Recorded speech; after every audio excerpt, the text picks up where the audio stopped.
Hello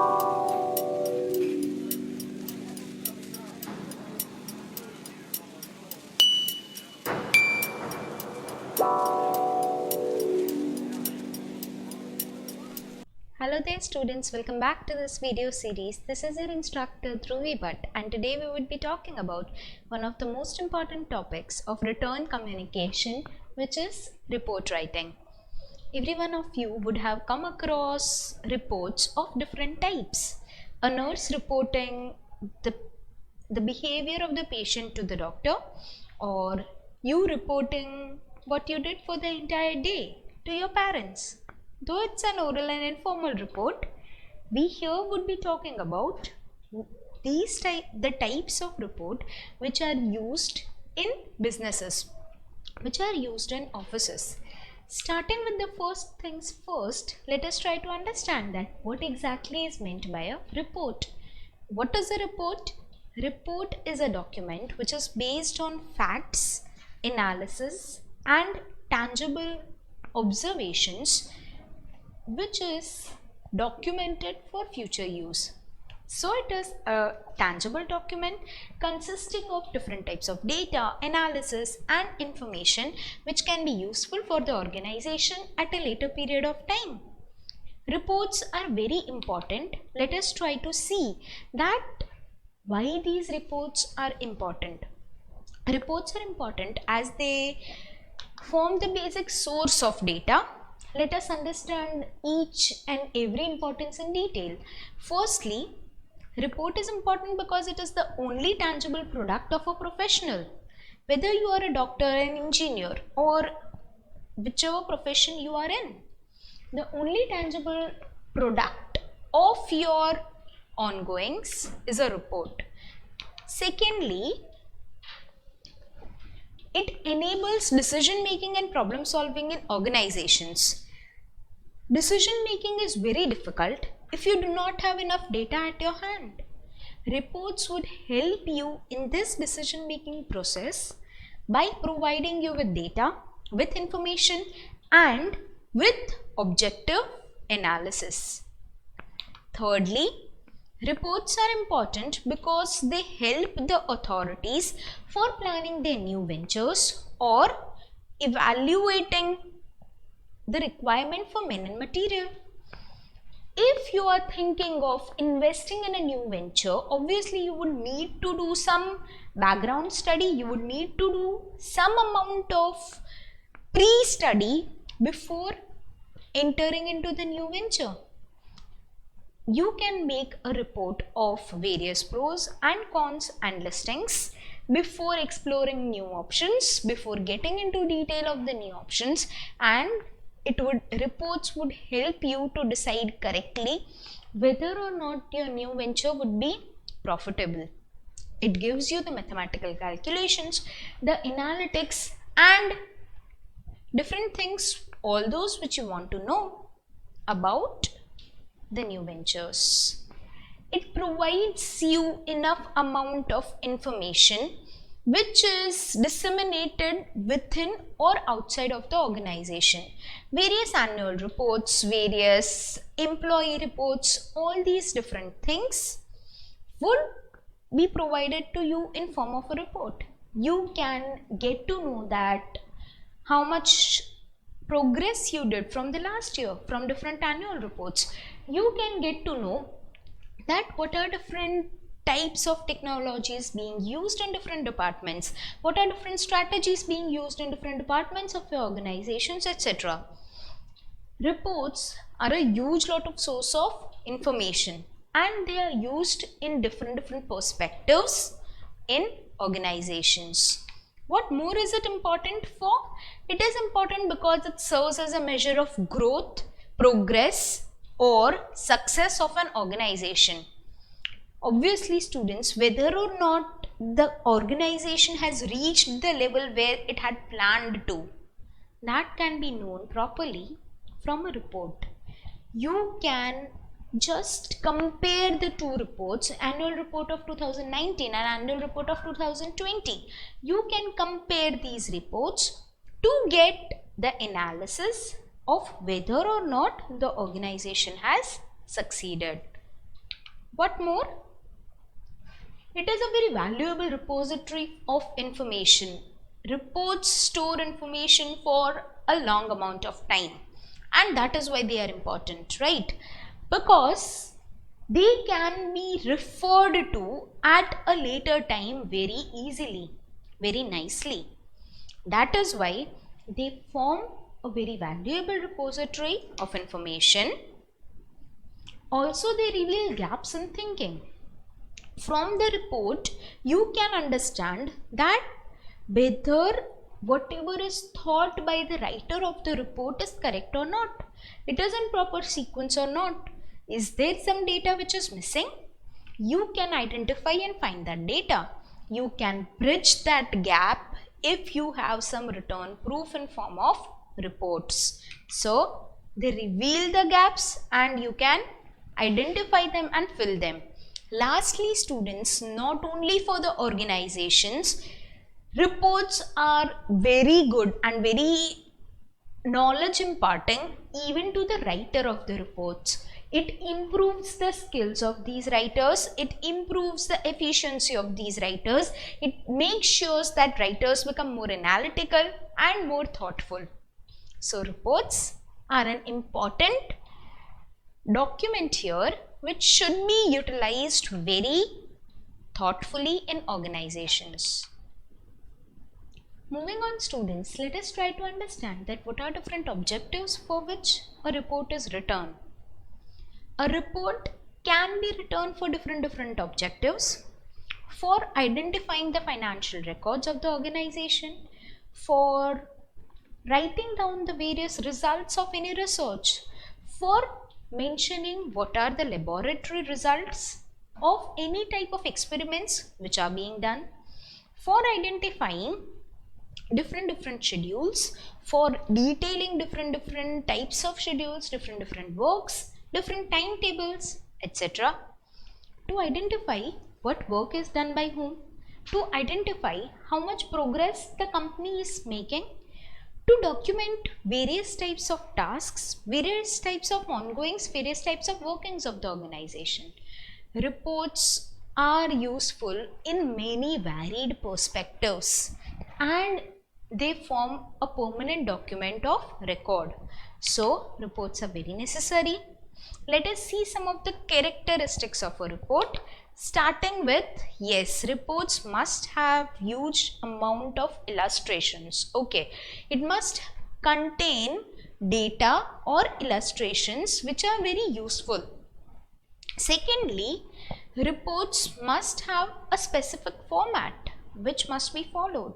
I'll teach you this format in a little bit from now, but remember that reports have a special format which must be followed.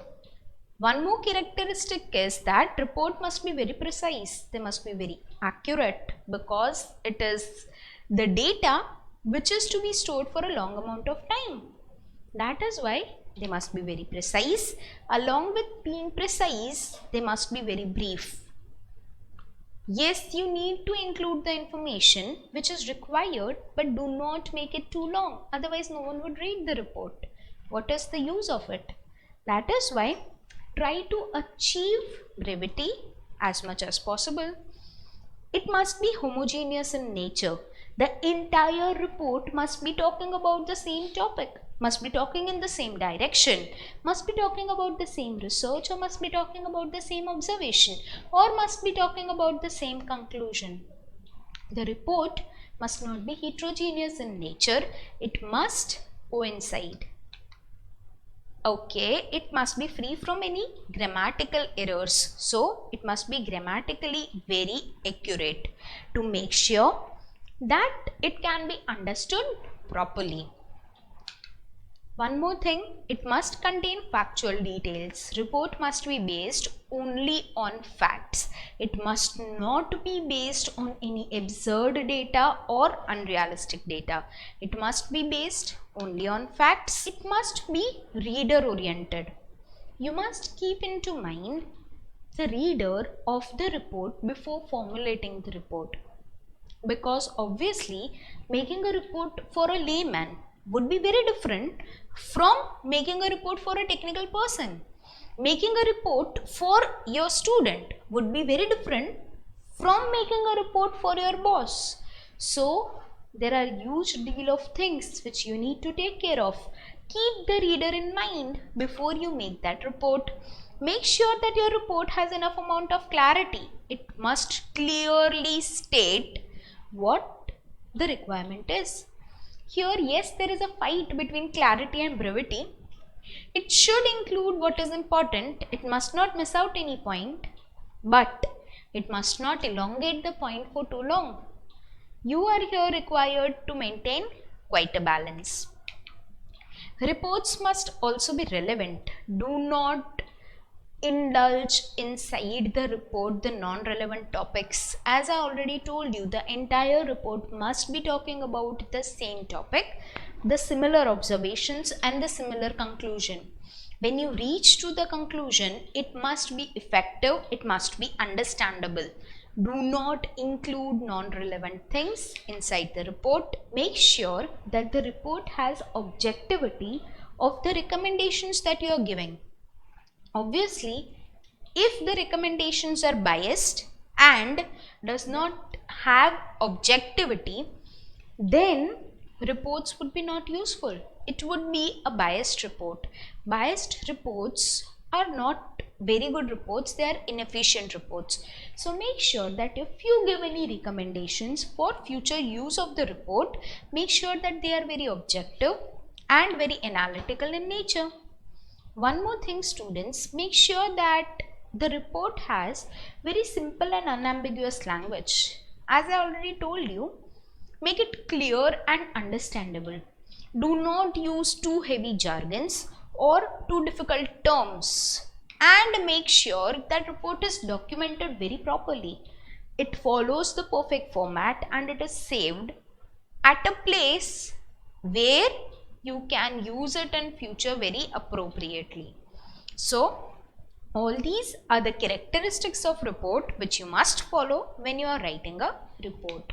Let us move forward and try to see that what are different categories of report. Reports can be divided into different categories based upon different things.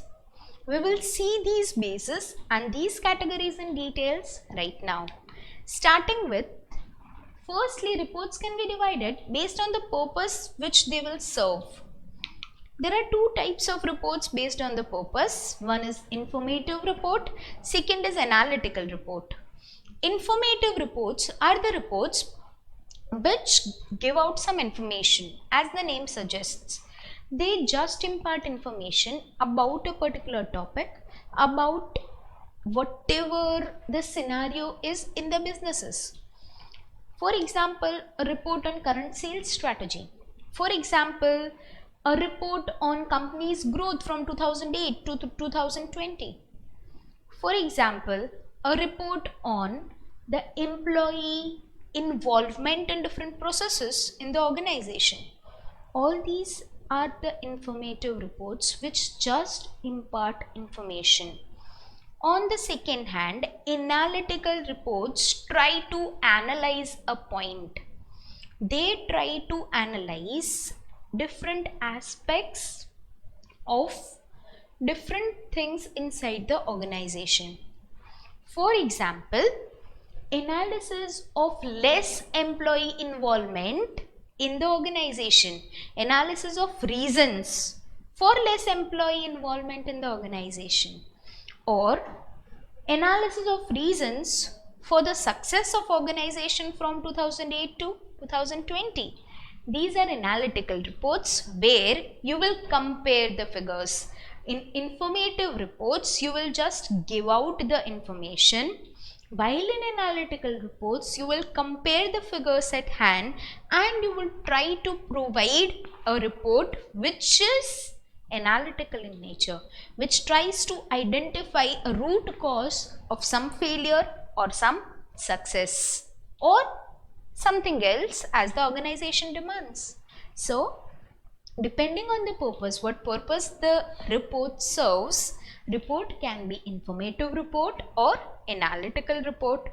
Moving on, depending upon the frequency of report writing, Depending upon when you write these types of reports, reports are divided into two types: periodic report and special reports. Periodic reports are the ones which are routine reports, which have to be written at specific intervals of time compulsorily. For example, annual reports return every year. For example, daily reports return every day. These are periodic reports which are routine reports which need to be compulsorily written at the end of a specific period. While special reports are the reports which are to be written in case of special occasions. Like, I want to venture a new opportunity. I want to open a new business. Then, finding out the opportunities and threats for this business will be a special report. A special report also can be watching out the impact of COVID-19 in the organization, in the profits of organization. That can also be a special report. Special reports would be written once or twice only maybe, and only for specialized purposes, while periodic or routine reports must be written regularly. So that is the basic difference. Moving on, let us see that what are two categories dependent on mode of reporting. Depending on how you portray or how you report, reports are divided into two basic categories known to everyone. There can be oral reports and written reports. Oral reports is just an oral communication, but it has very less professional value. Every one of you know the difference between oral and written. Oral means you just report orally or verbally. Written means you prepare proper document and report something to a person. Oral reports have very less professional significance and they do not include everything. They must not be used for highly professional or highly important tasks, important businesses. Though oral reports have an advantage that they will get an immediate feedback, that they can be very soon be released. They do not consume much time. Written reports do consume time, yes, but they have professional value. They can be referred at a later point of time, which oral reports cannot be. So written reports are more advantageous and have more professional value. We will use written reports more. Depending on the length of the report, reports are divided into two types. Obviously, the long reports and the short reports. You need to take care of very precise things when you are writing a short report. Depending upon how much long the report is, there can be these two types of reports. In short reports, you need to take care that you have very less amount of words available for writing the report and you have to mention many things. So you need to be very talented, you need to be very creative for writing short reports. Longer reports have more possibility of including everything at hand.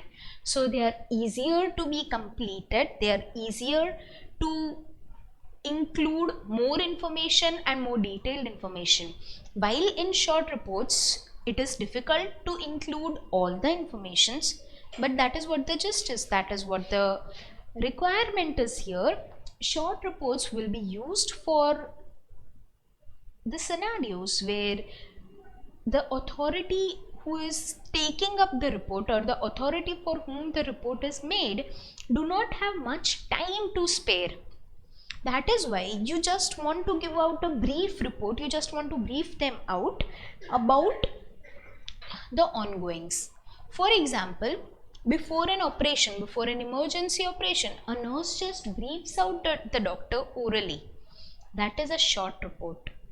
For example, an employee giving to his boss the report of why he will not attend for 5 days. He is not interested in that topic, so he would not spend much amount of time talking about that topic or reading about that topic. Those reports should also be short in nature. Moving on, our next types of report are distinguished based on the approach, whether the report is written informally or formally. Again, formal reports have much higher professional value. They must follow a specific structure. They must include all the tables, illustrations, everything. While informal reports is just like a memo. It's okay, everyone can have their own structure in an informal report. It just consists of some raw data or some raw information which will be useful at a later period of time. So informal reports are having lesser professional significance, but both these types of reports do exist in organizations. Last but not the least, of course, we would be seeing the reports based on target audience. Based on target audience, our reports are divided again into two types: individual reports and group reports, depending upon for whom the report is made, who is the target audience. The reports can be individual reports or group reports if the report is made for a single person, like my leave report or the number of leaves I have taken in, say, month of September. This is the report which is of significance only to me. But the report of profit and loss of any organization, the annual report of an organization like Reliance, it would be released for a group of people because many people would be interested in it. Report of number of patients who faced a death due to COVID-19. This is a report which is required by entire nation. So these reports are meant for groups.